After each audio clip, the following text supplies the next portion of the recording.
Hello and welcome to the Shadow Work What the Fuck podcast. I am so excited to have you here for this episode because it is a little bit different and it's also really special. So if you have not been following me on Instagram at complete_by_Caitlin, then you probably have not seen my Married at First Sight series that I'm doing. In that series, I am watching and taking the big blow-ups and dramas and things that are happening and analyzing it through that shadow work lens to help you get more of an understanding of relationship dynamics and psychology and behavior and all of that sort of stuff. However, I want to do something a little bit differently for this episode and interview someone who was actually in the room with all of that happening, who has way more context, way more understanding, and I could have a discussion with to unpack the deeper things that she could see and feel playing out as well. In this episode, you are going to get to hear about all of the relationships, shadows, projections, and more that are playing out. The other reason that this episode is so special is that Stella is in fact a long-term listener of Shadow Work What the Fuck and has also attended my retreats. So when I found out that she was on this year's season, I was really excited because I knew that she had gone in with that lens and we could unpack it and have these really beautiful discussions. And now you're getting to hear that as well. There are so many pieces for you to take away and learn from this episode. Even if you have not watched MAFS, you don't need to have watched it to understand, because we will tell you key pieces and then we really just go into the psychology and experience of all of that to pull it apart. Let's jump into this incredible episode with Stella that is so rich in conversation and psychology and behavior and laughs as well. And if you love this episode, please make sure you like, subscribe, and share it with anyone that you know it could help, because the more people know about shadow work and get it in their lives, the better place this will be for everyone, as we can so nicely see on MAFS this year and every year. All right, let's jump in. I am so excited to have you here because I think that this is probably the coolest full circle moment that I've ever had in my business. And I am really excited just to get to squeeze some juice out of you today and some really, really cool things that I don't think anyone else will get to hear or see unless they listen to this podcast, because the conversation we're going to have is quite different to all the other normal media things that everyone will see. So welcome, Stella. The lovely Stella, who's the big MAFS superstar right now. Right now. You never know what's happened tomorrow. That is true. So you're currently Australia's sweetheart and in the good books with everyone.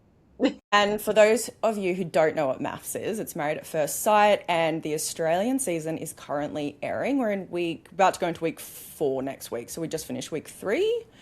Yeah. And Stella actually has been a long-term listener to Shadow Work What the Fuck. I'm not sure when you started listening, but the first contact we ever had was in like January 2024 when you asked me a question, which we will get into. But I would just love for you to say hi and anything else that's like bursting for you right now. Well, hi everyone. Yeah, I absolutely adore Caitlin and Caitlin's work. I'm getting emotional.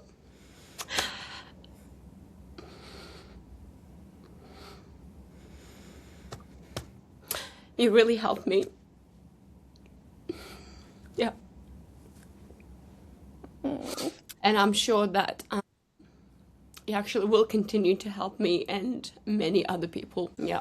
So thanks for having me, and thank you for bringing the memory up, because at the end of the day, even though that it's bringing a lot of emotion, it's beautiful, and it's the beginning of growth, of self-reflection, of self-appreciation, and understanding for yourself and for others, and yeah, seeking for better relationships, and yeah, just in general, the overall giving grace to yourself and others. Yeah. Yeah, it's such a beautiful way to start, because obviously this podcast and shadow work is all about understanding self and changing the way that we relate to people. Yeah. And that always starts with the way that we relate to ourselves. Yeah. Yeah. And so it asks your permission beforehand, but I would love to just, I'm not going to read the full question out that you asked me all those years ago, but I'd love to just give the gist so Yeah. everyone can kind of get an idea of what was going on in your relationships, because it's easy to see what we're seeing now of you really happy and relating really beautifully to someone, but it wasn't always like that.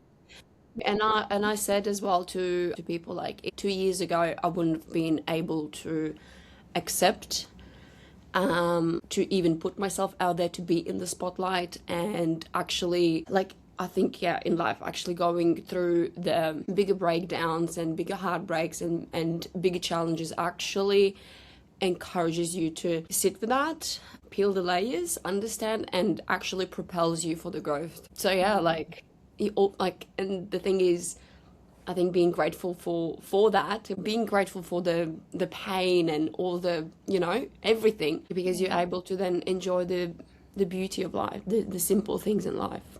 Yeah, yeah. And that's, I think when we're going through it, it is really hard to see what the other side might look like. And I am more than positive that when you sent this question in, you were not imagining this as a timeline. Not at all. Not at all. Yeah. So this question was asking, Stella was saying that she's been in a relationship for 3 years and they've had some pretty big ups and downs. And she wanted to understand the root of this so she could start to heal it. Basically, the pattern that you describe is one person pulls away and then the other one gets closer for a bit and then they pull away and then you get closer and you're playing this anxious avoidant dance of do I want them? Do I not want them? I don't know. And it's just spiraling more and more and more. You do say some really beautiful things of like, even though you had emotional pain, you were having this really reflective period of like, okay, my ego is coming in and I'm scared. And do I want him? Do I not? And then asking, I want to identify why I feel that way and how do I heal it? And so I know that I answered that question. I could not possibly tell you what I said back then. Likewise.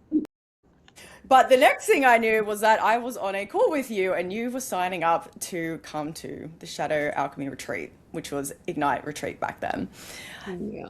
And you came on this really beautiful journey. And I remember this so clearly because you said, we're sitting, it was like around dinner time, we're sitting outside, and you said, even if I had no breakthrough from this retreat, the amount of value that I've gotten from your podcast was worth me paying to be here. Absolutely. Yeah.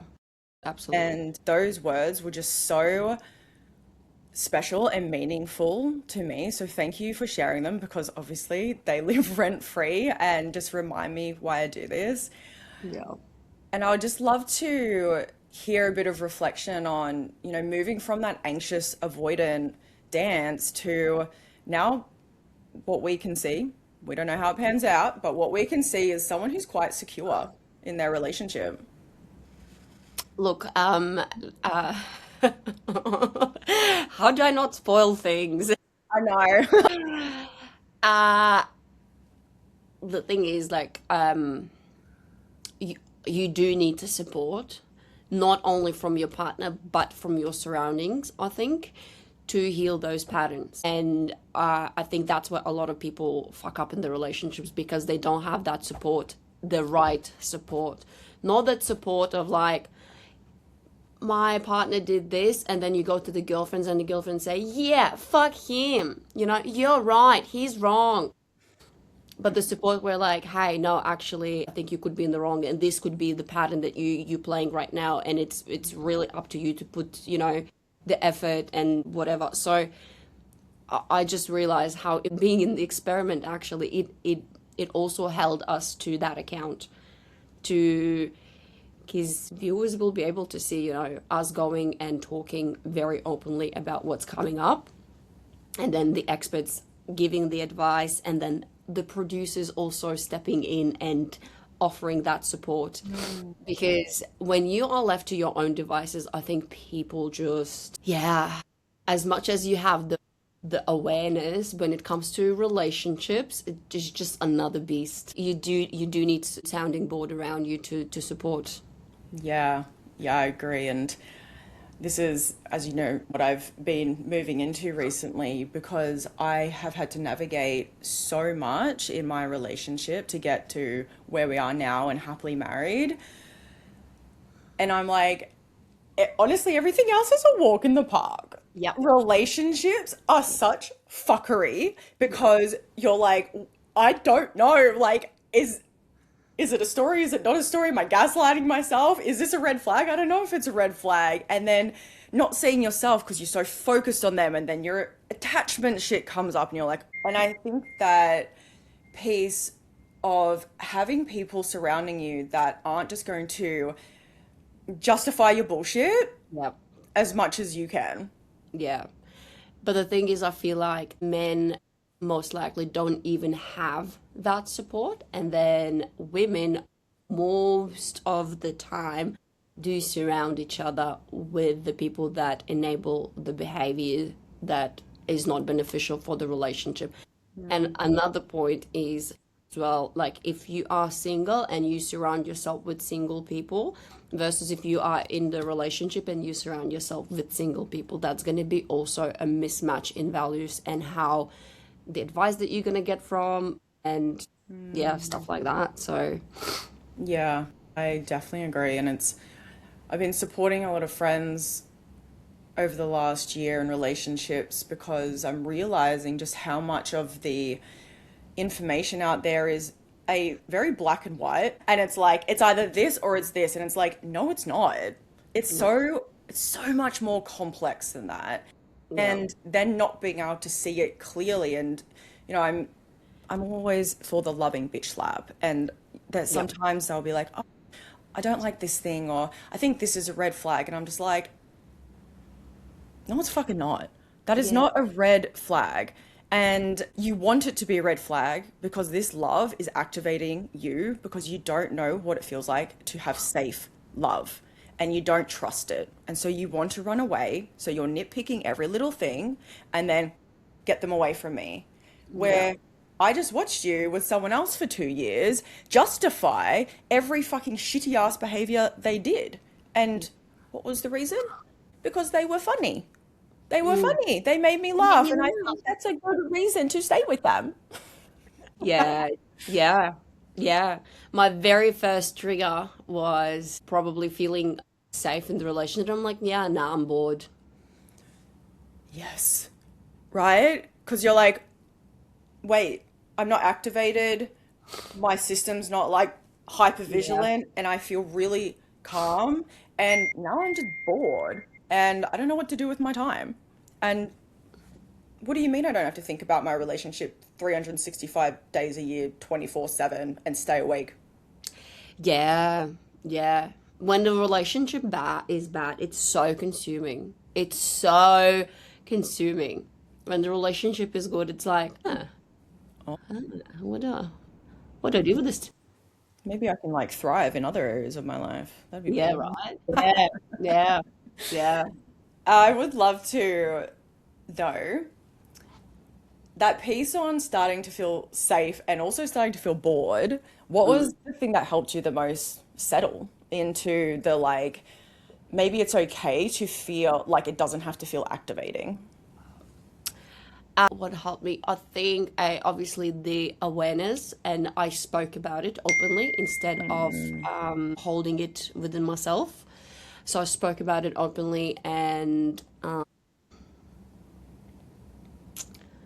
maybe, yeah, like just being held by the bounds of the experiment and like not needing to do something right now. Like, because at the end of the day, it was like it's a 3 month period.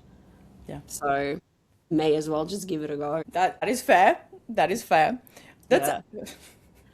it's going to sound fucked up, but one of the ways that I became okay with being married was, well, I can always get a divorce.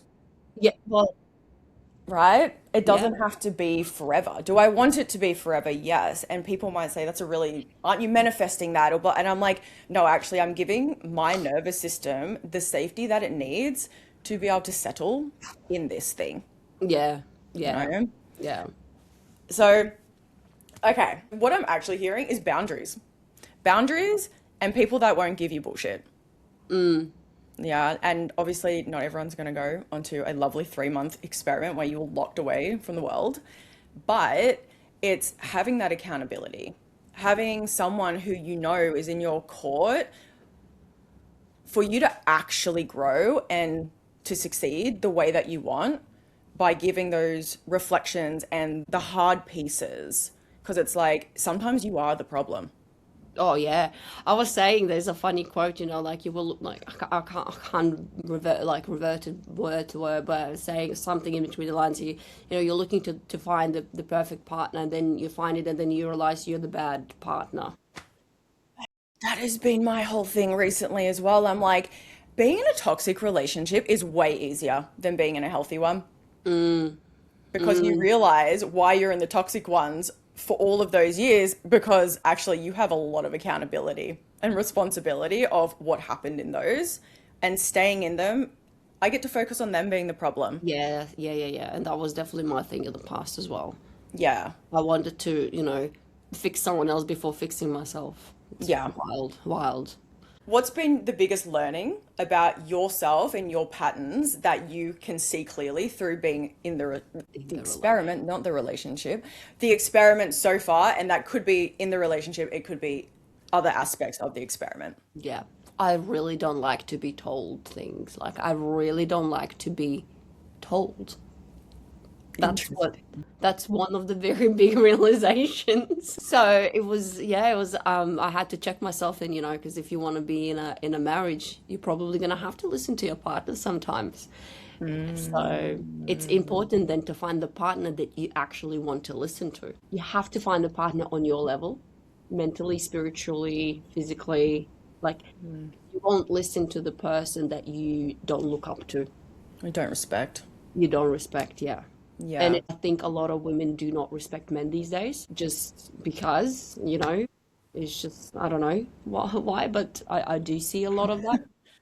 I mean, what do you mean you don't know why? I don't know. I I couldn't don't know. possibly tell you why. I don't want to trash it, but yeah. So I Yeah. kept saying, as well, like in a couple of my little uh, interviews, we raised women to be independent and emotionally intellectual and this and that. We stopped focusing on men and raising men that can match us and match our energy. So yeah, well, yeah, and we stopped respecting them. Yeah. And it's, we're not going into patriarchy, but it is a system that affects both everyone. And it's like, it's affecting men, women, all genders, and how we show up. And then there's so much like finger pointing of you're the problem, you're toxic, you're this, you're that. And where's the responsibility? Yeah. Because pointing the finger at someone and putting all the blame on them means what? You don't have to take any, you don't have to see how your behavior is impacting them. Yeah. And also, who in the history of the world has ever been like, oh my God, you're so right. Thanks for making me feel so shit. I should take accountability. But it became very easy to point those fingers as well because you can get cancelled so quickly and so easily. If you say anything, that's what I noticed as well being in the experiments around like men and women, is that men were actually fearful of pointing the behaviors, of pointing the patterns that were affecting their perception of their partner. And they just kept quiet and they dimmed and dimmed until, you know, the relationship breaks down pretty much. So that's my very interesting observation. Like men lost their voice Wow. in Yeah. relationships. Yeah. Yeah. And if we look at this from like the shadow perspective, it's like this back and forth of like over and under expression. It was like men had all the power and all the women were silent. And what happens is there's a bounce back. And so Yes. now it's like, don't you say one thing, you're taking my power, you're gaslighting me, you're Yes. doing Yes. this Yes. instead of actually how do we both hold each other with responsibility and accountability because Yep. we both have it and no one needs to be silenced in that. Yes. Yes. Yeah. Yeah. That was quite visible, to be honest, throughout the yeah. I think I'm like, I would be so triggered the whole time. I would just be like, are you Are you joking? Like, did you just say that? I pulled a lot of faces, so far. So yeah. I'd be like, just Botox the shit out of my face so you can't tell. No, I had zero Botox. I had zero Botox. So Wow, I let your my skin. facial expressions take over, and I went there to be as raw, as authentic, as natural as I could. Yeah. Yeah. I think the beautiful thing is that obviously I know you beforehand. I knew you before that you ever went on this, and I've seen many different versions of you, and there is no difference. Like that is just who you are on screen and off screen, and I don't think a lot of people could have that actually said about them, and I would never say that if I didn't say like think it was the truth. Yeah. And I just think, obviously we have chatted and that was the piece. You're like, I just want to be authentic to myself. And getting to watch it, I'm like, fuck yeah. Fuck yeah, you were. And you didn't take shit. You didn't let people push you around for their agenda. You were just like, cool. And I have to bring up the scene because when you sat there and copped it from Brooke, Mm. I just thought this woman is a bigger person than I am. I'm like, I've been doing a lot of this work, but the fact that the only thing that you kind of ended up saying was like, shut the fuck up then. I'm like, the amount of shit that I read a ridiculous amount of messages and comments where like, yeah, that person wouldn't be sitting there taking it. but Yeah. that, I was thinking about it, right? Because there's going to be people that view this differently. They're like, well done for not reacting. And then there's other people like, why would you just take that? Like, why didn't you stand up for yourself? And if you actually watch your demeanor, you're not fawning, you're not people pleasing. You're actually just like, oh, don't worry, you've got the fucking shovel. I'ma just let you dig that grave for yourself. I don't need to defend myself. I don't need to justify anything because I actually haven't done anything wrong. This has nothing to do with me or my self-worth or my relationship. I can so clearly see it's about you, and so I'm gonna just let you do what you need to do because one, there was never going to be an argument that could be won. It was No. there were I mean that's just plain old limbic system shit playing out like fight Yeah. response 101 is what was happening. Yeah. And there's no logic attached to that, which is why like regardless of anything, I couldn't imagine having to watch that scene of myself if I was them Yeah, yeah, yeah, because I'm not them, and I was just like, oh my yeah, God, that is a lot. yeah. Yeah. And like obviously it's what been a couple of days. I haven't been on the streets. I was in the car like in and out, right? But we stopped in the gas station twice. I had two women approach me while I was going to the bathroom just to do my. Things. Yeah, just pulled up at the hotel, literally took the bags out. Another woman approached me. We stopped to have coffee in the morning, sat down. Two of the women approached me and like, wow, how? And I just can only imagine on the other end how it would be. To be honest, like I did ended up sending her sent apologies to me the next day because I wasn't able to actually show them or make it abundantly clear that she did ended up messaging me and apologizing because at the end of the day, even if you act like that for whatever reasons, right, I still don't think she should be copying that much. Yeah. Like, Yeah. really don't. Like, at the end of the day, yes, bad behavior, whatever, but it's just too much, Yeah. So I really feel for Brooke in Yeah. particular. Yeah. And I was thinking about this and I'm like, I've had some moments where I have acted like a complete asshole Yeah, and yeah, done we all said do. It's things. And I'm normal. like, the only difference between me and Brooke is that mine weren't aired on national TV.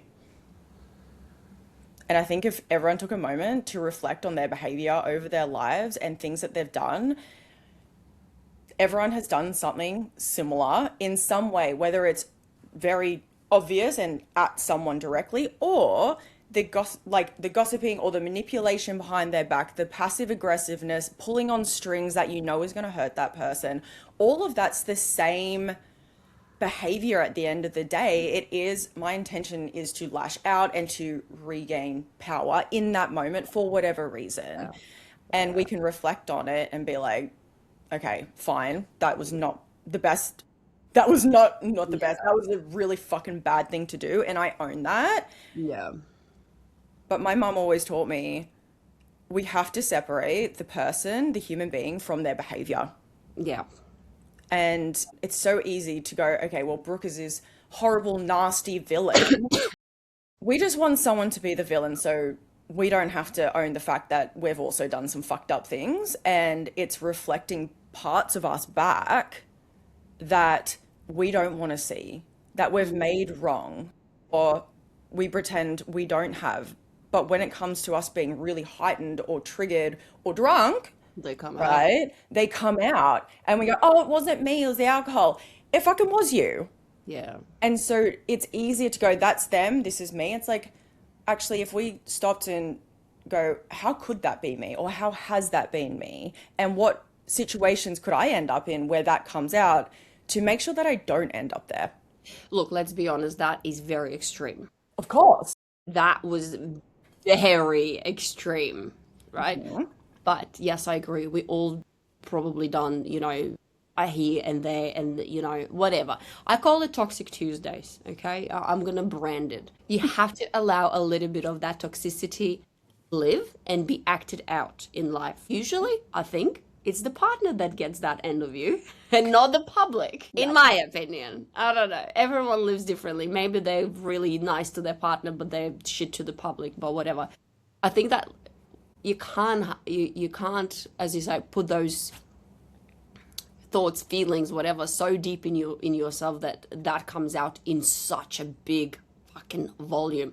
When I have something to say, I say it in my notes, right? Yeah. I say it in my notes. I'd love to see your notes from them. To be honest, I did obviously try to process everything in that real time, what was happening. And what you just said, I really, in my head, I was separating the human from the behavior. And yes, while I know I will never be friends with that person, and I think very fair and valid, but I'm not judging her. And I wrote her in my text back to her, I don't hold grudges. And in a twisted, wild way, I also understand her because I was able to separate her and the behavior. And yeah, while I deeply disapprove of that, and obviously everyone is able to see the result of it all, but in my heart of hearts, like there's zero negativity, hatred, or like nothing. I don't carry those feelings because at the end of the day, that would be harming me. Exactly. And that's the beautiful piece of when we can see her as a mirror of ourselves or how we could do that or end up in whatever way it looks for you, that allows us to let it go. Because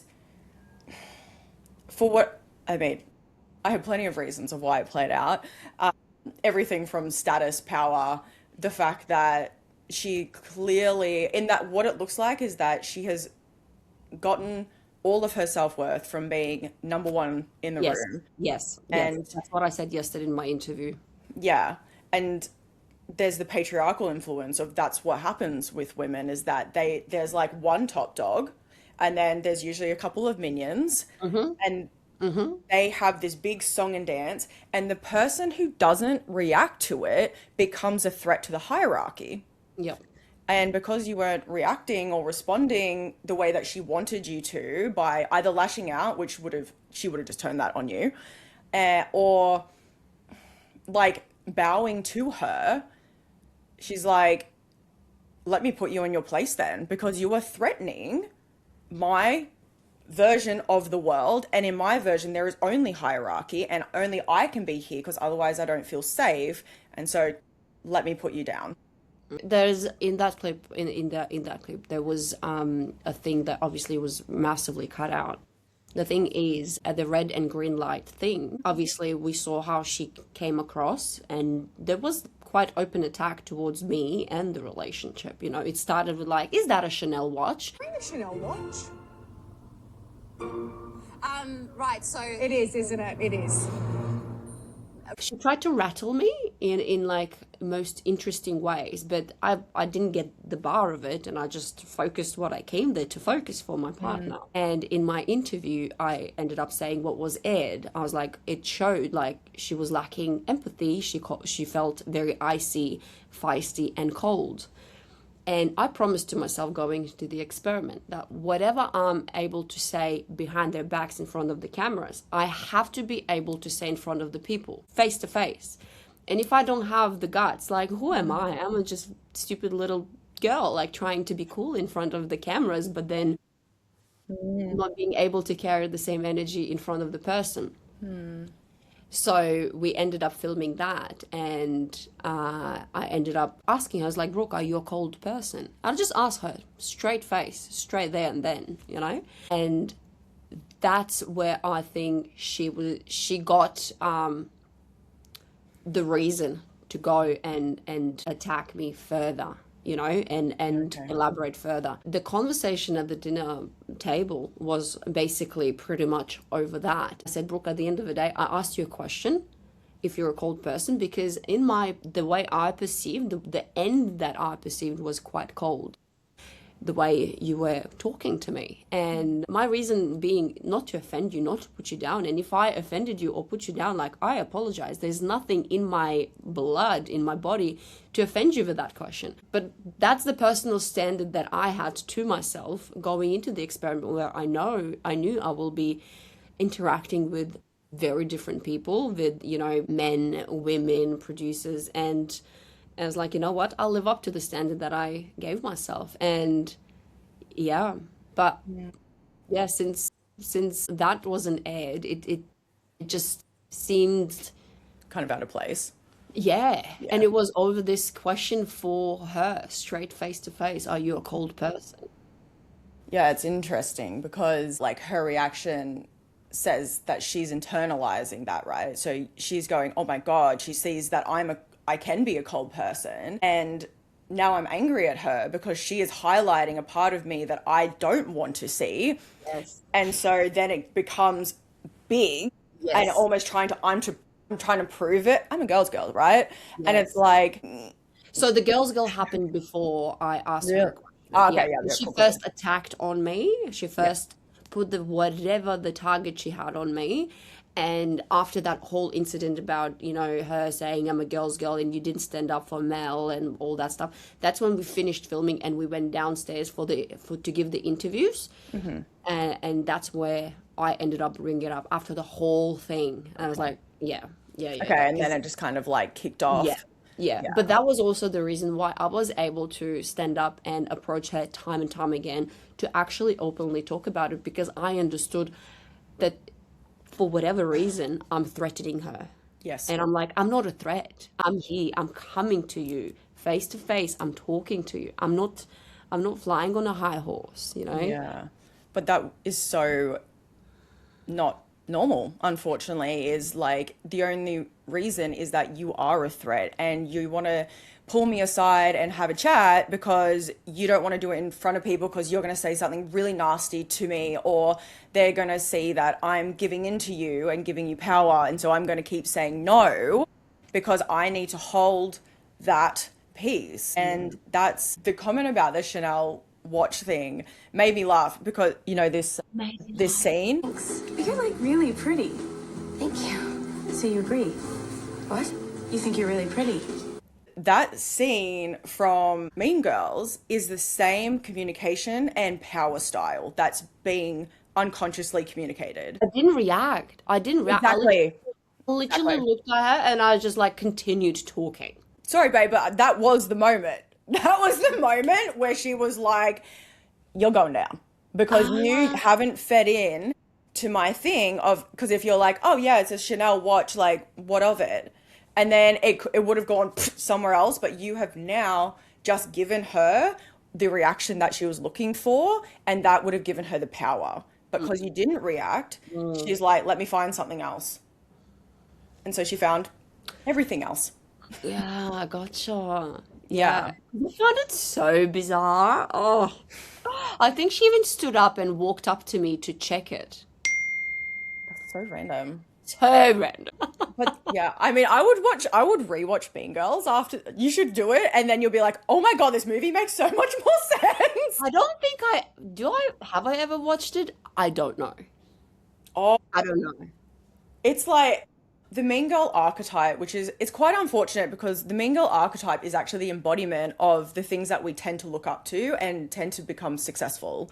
Assertive, confident, dominance, power. But because women aren't taught to express even their competitiveness in a healthy way at all, then it comes out as this really manipulative, toxic piece. And the thing that I saw aired was she was very direct with women, but not direct with men. And she accused me of being a pick-me girl. Oh, okay. I wrote down all the things that she called you and I was laughing my ass off because, Ew.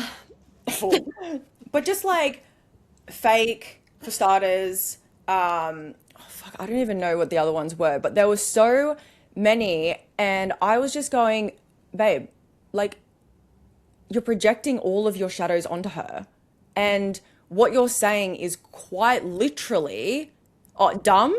That was a good one. Because I see someone like you. I'm so deep. I'm so deep. I don't think you're deep. I just think you're dumb. I was like, I'm like, I've never said I'm deep. I didn't even have a conversation with you one-on-one. I've seen you 3 times for filming.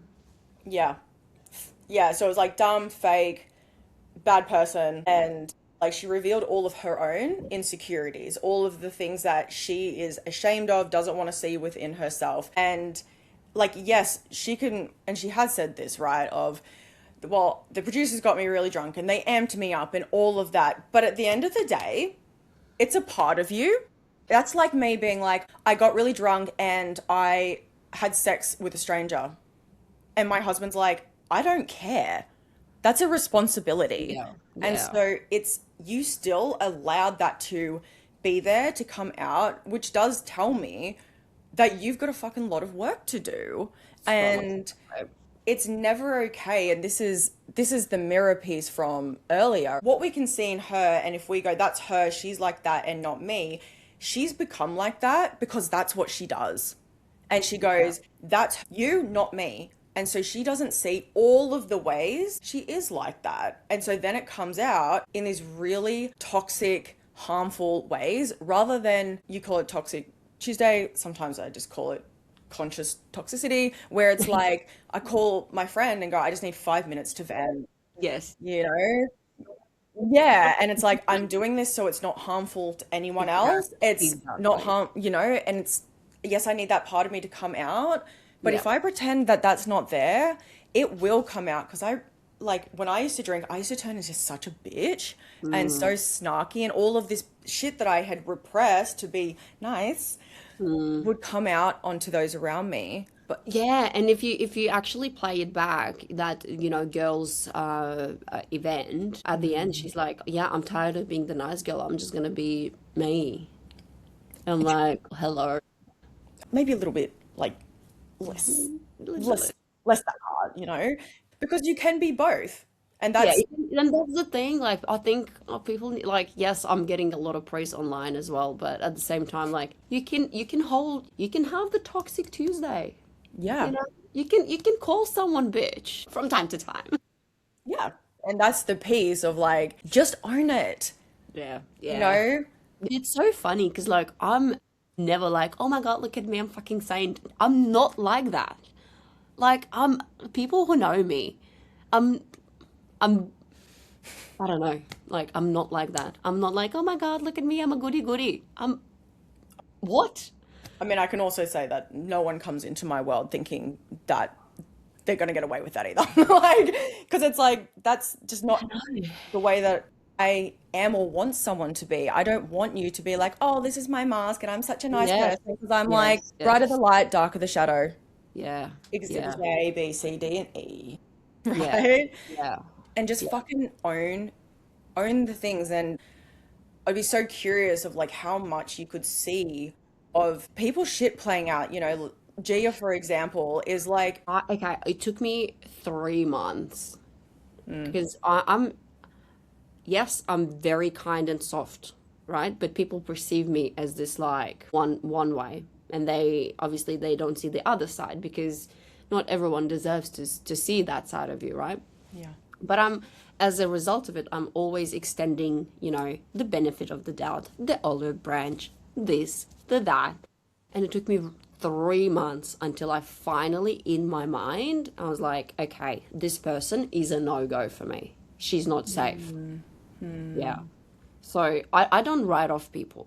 Like I don't because I always believe in the underdog, There's beauty in crumbling, there's beauty in standing up.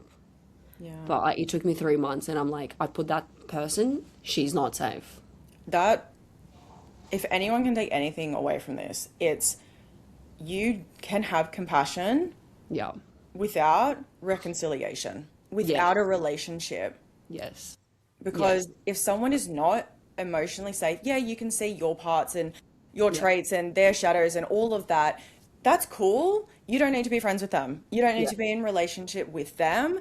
Part of the work is being firm in yourself of like, I'm lovingly saying no Yeah. because that's what's best for me. And that's what's going to be best for you because staying in that relationship, at some point, you switch and then we get stuck in this little thing called the drama triangle. Yes. It's like I'm martyring myself, I'm doing everything, I'm being really nice, and then I crack it. And so then I switch positions with them and I become the bully and try to regain power.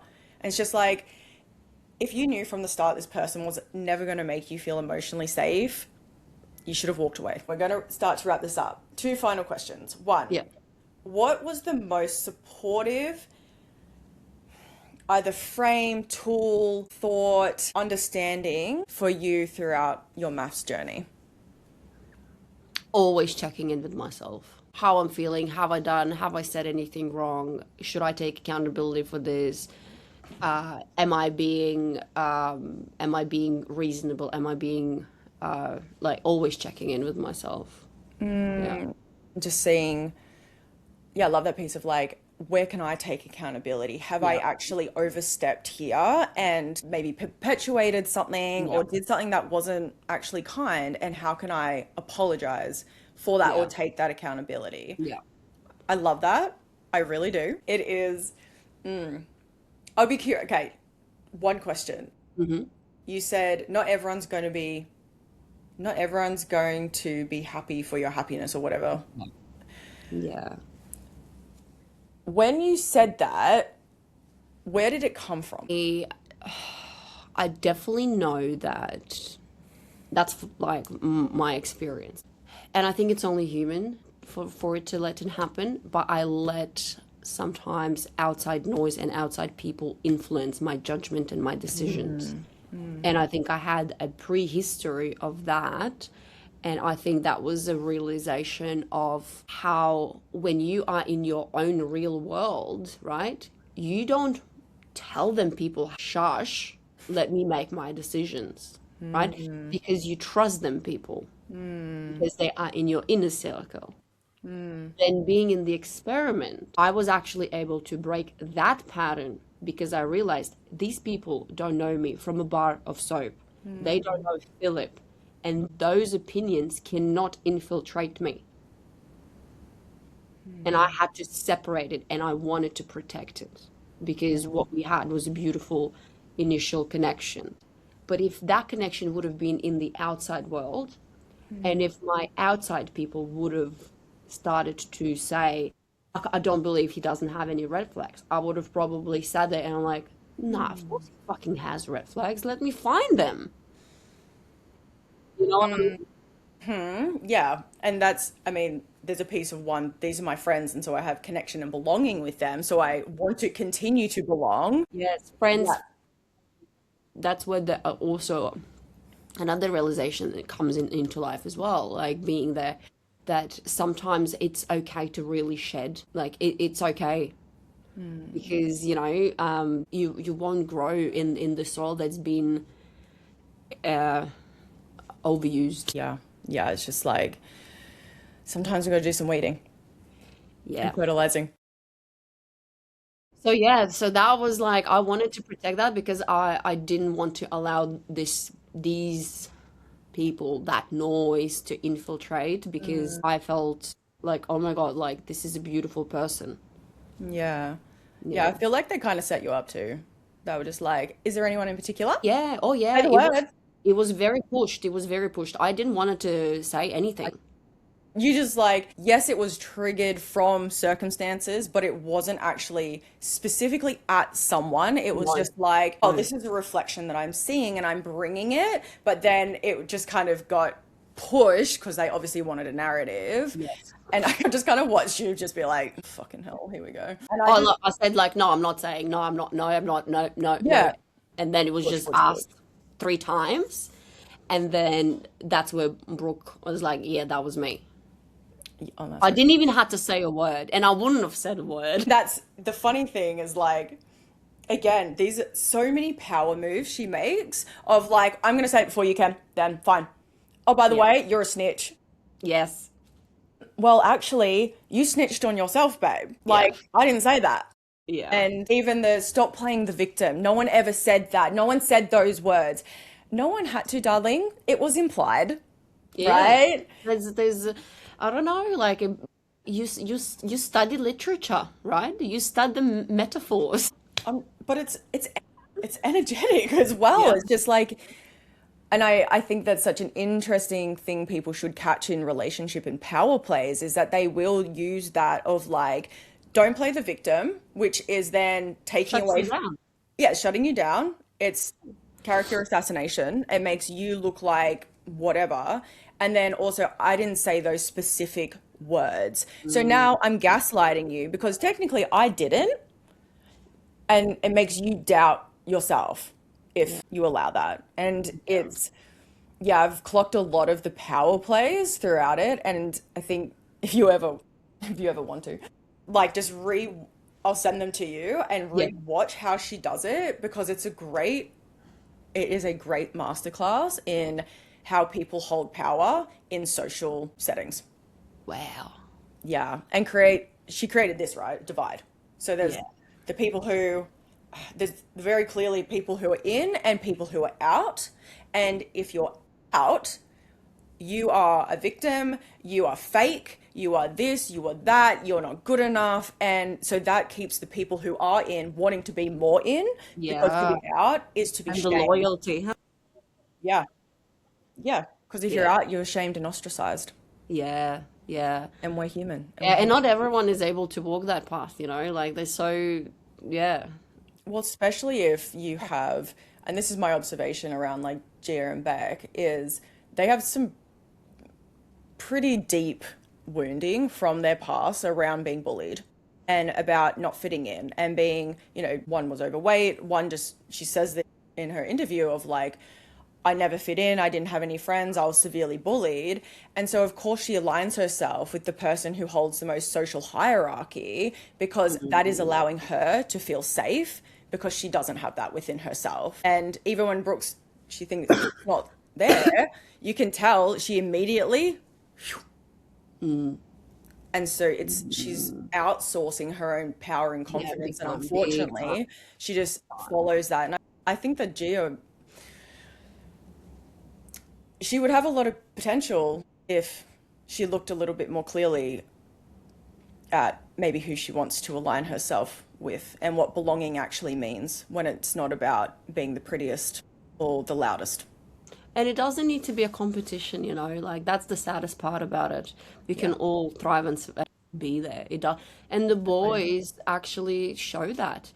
All of the boys, like, they're like that pretty much, there were Chris who left quite early on because he was very divisive as well. But the boys who stayed there, they were really tired. They were supporting each other. There was no competition who has the bigger cock or anything, like, yeah. Yeah.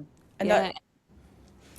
that unfortunately this is all part of that same, like if we just go up a level of how women are so influenced and conditioned, we always see that sort of stuff playing out. And men just punch it out, right? They literally just punch it out, move on, shake hands, and that's it. But we can't do that because we're being shamed for being direct, aggressive, blah blah blah blah blah. And so we keep taking little stabs. Sometimes there's a big blow up like that, but it will just go back because usually the other woman holds a grudge now, and then and Yeah, I do find it odd how, people who were not fitting in the past, instead of actually bringing the goodness, the kindness, the care, the nurture, is showing the same behaviors. I don't understand that part. yeah. Well, this is when it comes back to the shadows, it either goes under or overexpressed. And so we'll see that someone who's had a hard past becomes the overexpressed people pleaser. And they're really nice to everyone. They're checking in and they have no boundaries. And then there's the other person who's like, fuck you. And I felt powerless. And so now I'm going to take the power so I can feel safe, not realizing that they're perpetuating the same harm. Yeah, Yeah. So, final question. go for it. For those who are watching Married at First Sight right now, what would you want to tell them? Oh.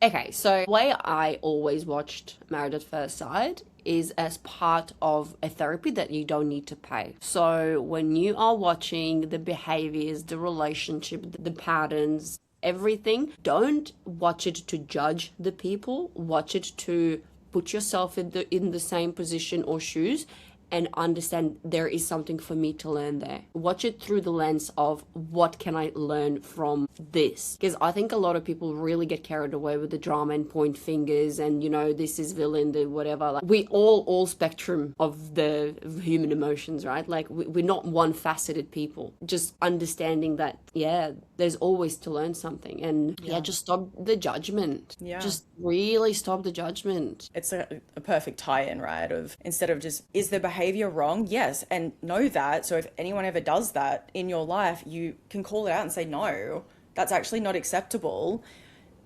But don't judge it so harshly that you don't see that that's in fact Could be projection. you. Yeah, exactly. Could be you. Could be you. Yeah. All right, my love. Well, I just want to say thank you so much. This has been such an epic conversation. I didn't know which rabbit holes we're going to go down, but I feel like it just tied so many gorgeous pieces together, and your wisdom. And I know that there's so many people who will listen to this and get to see a really beautiful side of you that obviously they get to see an amazing side of you. In fact, she's not dumb. She's in fact deep. Mic drop. And yeah, just keep doing what you're doing, keep showing up the way that you are. And I just am so proud of you and so honored to know you off screen. Likewise. Keep doing what you're doing, and I'll keep tuning in, and I keep learning, and you're a mad dog. You're a mad dog. Mad dog. Yeah, Wait, mad dog. did I say that? Was this something I was saying? No, I don't know. I was like, I have definitely said that and gone through phases where I say Probably. everything's a mad dog. Mad dog. I'm pretty sure you said that, yeah. All right, well, I'll be tuning in to see where your relationship goes or doesn't go. I'm sure there's plenty to come, given we're 3 weeks in, and I feel like they always say this is the most explosive season yet, and I'm like, I actually think it might be, and I'm kind of questioning some of the ethics behind some of this. Yeah, but again, look through the lens. I think producers are doing an amazing job of actually doing a master of exposing and just take the teachings out of it. For sure. Every person on the show literally can teach you something. And whether Yeah. it's how not to speak to women Or how to speak. or how to speak to women. how to and hold speak. space. All right, darling. Thank you so Likewise. much for your time. I appreciate you.